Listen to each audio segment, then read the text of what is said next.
I don't consider this a time when an idiot could get rich just by doing practically anything. And of course, there's a lot of idiocy going on at the moment, and misbehavior. So And it always creates danger for the unwary. We never have an unpleasant disagreement. Occasionally we start from the same facts and have slightly different views, and we solve our problem in those occasions by doing it his way.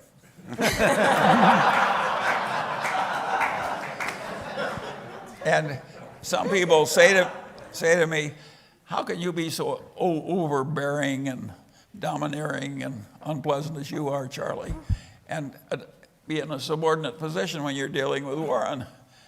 And I say, well, Warren is not a normal human being. He is worth being a little subordinate to. He is really quite able. I have a very simple system. I call it organized uncommon sense. All I do is take conventional sense and strip the S and entity out of it. And then I have uncommon sense, because most people use conventional sense instead of uncommon sense. So my whole method of operation is just to avoid S and entity. I don't succeed 100%, but I succeed more than most. The opportunities in life are going to be rare, because that's the nature of the human condition. And that the best and wisest are only going to get a few big opportunities, and you really have to step up to the pie counter and take a big helping when you get your small share. And I've been very good at that. It looks like a sure thing. The very word diversification, which is taught in every business school, is the holy golden grail, I consider almost asinine. I'm only interested in investing where I have some sort of advantage. And of course, that means I can't do the conventional things. And if I have the advantage in 3 different things, that's enough for any family. 3 wonderful things with the odds in your favor. I mean, do you want egg in your beer in life? And so I think the idea you have to have a big diversified portfolio, that's fine for the ignorant people to be fully diversified. But if you actually know what you're doing, I think 3 investments are plenty. And the Mungers, if you take Berkshire and Costco and Lilu's Asian fund, that's 90% of the money. I have been blessed with some very remarkable partners, and of course that really helps. But I have a secret trick that you can all play.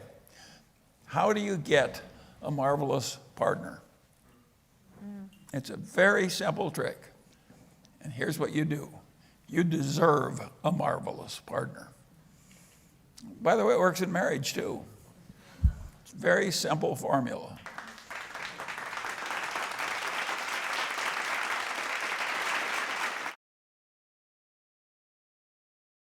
Well, it's not hard for me to be against socialism. When the Chinese had the land farmed in socialism, they were starving.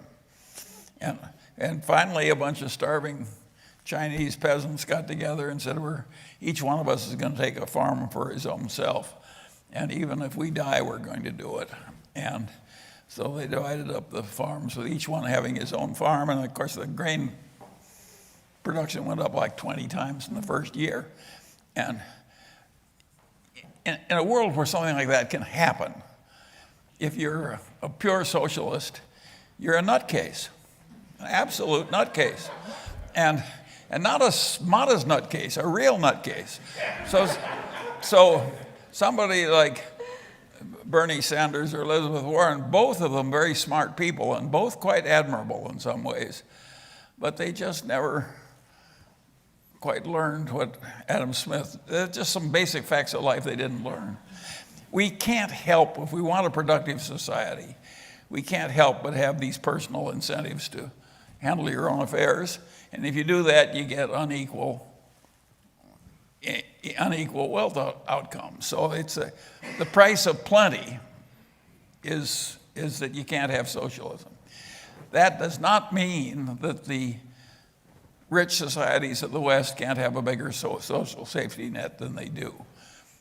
That's a perfectly permissible way to think. In fact, I would argue that it's evil not to be in favor of a reasonable social safety net if you're an affluent nation. And I don't think it matters a lot whether the top tax rate is 38% or 42% or 26%. I think when you get income taxes 60, 70, 80%, you get total perverse behavior and you start hurting the economy. So even if it would serve your sense of equality, what it'll do is reduce the amount people are eating. So I think it's pretty simple.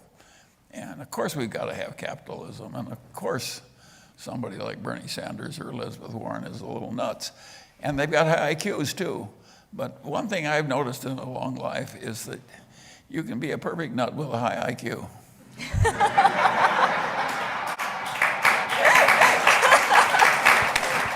I'll tell you something else. Each of us in the end are going to part with it all.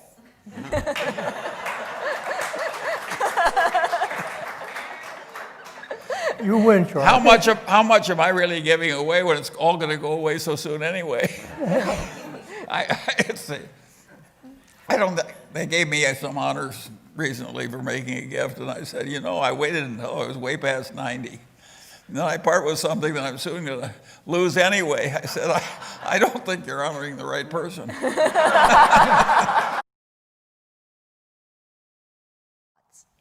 Well, I don't think there's anything wrong with being a great company that eventually passes the baton.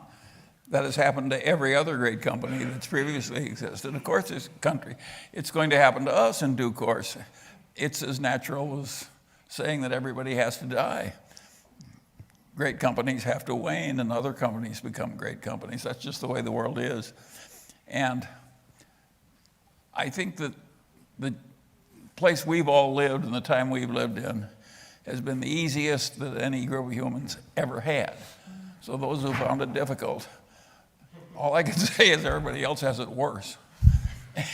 It's been a very easy period based on what our ancestors had. Imagine having half your children die in your presence, which happened to like all previous generations. Think of the agony that causes. And there's just all kinds of agonies like that. I was reading a biography last night of Winston Churchill, another one, and it described the death of his mother. You know how Winston Churchill's mother died? She fell on the stairs. This will please all you old people. She broke her leg. In the course of fixing her leg, they got it infected. In the course of cutting off her leg because it was infected, they mishandled it in some way and an artery burst and she bled to death. And that was just routine in the old days. People died needlessly, and what was she, 50 years old or something like that? And just unbearable agonies. And of course, so we had this enormous wealth creation in our lifetimes, and in the best country in the best place. I mean, we really had it the best. It was still pretty hard at its worst moments, as we can all attest. But I don't think you should worry about the fact that some other country is going to be more powerful. Of course that will happen. It'll happen after I was dead. I don't think it's going to bother me very much.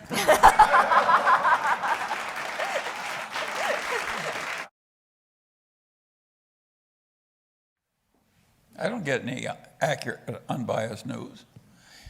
If there's any unbiased in my news, I'm supplying it myself. No, as a matter of fact, I've gotten so I find the ordinary news boring. So I switch from one idiot to another. And since we have one on each side of every issue, it's more interesting, and I'm old, and I like the blood to stir a little, and so I never go near the ordinary news. I go where these biased people are talking. But I listen to all of them. They're colorful. Sure. So it's research when you listen to all of them. Yes, and they're witty in kind of a nasty way. I imagine calling Elizabeth Warren Pocahontas. You know, you may not like Donald Trump, but he has a genius for rhetoric. Nobody has ever done more damage to another human being with one little pet name. Pocahontas. Well, I think I have an everlasting recipe, and that is to cope with whatever comes and work very hard at being rational. I really think if you talk about evil and mischance in the world, more trouble is caused by stupidity than is caused by malevolence. And so working constantly on the stupidity side of things is hugely constructive, and it's fun too. There's so much asininity out there, you can go hang out. And it's kind of fun to bat it down and serve the rational outcomes. So I think if you just cope with what comes and try and be rational all the way, that's all it's given us to do. When I was young, I was trying to shorten my life, not extend it. I was afraid that I would spend too much time at the end drooling into a cup or something in a nursing home, and I wanted to cut that part of life short. So I always ate plenty of whipped cream and animal fat and sugar and so forth.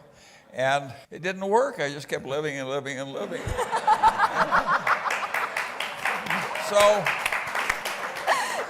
So finally I started to think a little bit about it, and a friend of mine took over Harvard for a long session to celebrate a birthday.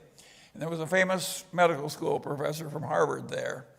And I said, you know, he says, in my golf foursome, 2 of us outlived everybody else. And we both grew 8 inches in the first year of college. Is there any correlation between late puberty and long life? And the great man from Harvard, who was Atul Gawande, said, I don't know. And I went back to Los Angeles, and the next week came a big stack of research. And sure enough, in both men and women, the later the puberty, the longer the life expectancy. And I was terribly pleased with myself to have this new knowledge. And I went out the first night and met some lovely young woman of about 60. And I just brimming with this new knowledge. And I said, do you realize that there's this enormous correlation between long life and late puberty? And she looked at me and said, Charlie Munger, you son of a bitch, why did you have to tell me this? I started menstruating when I was 10 years old.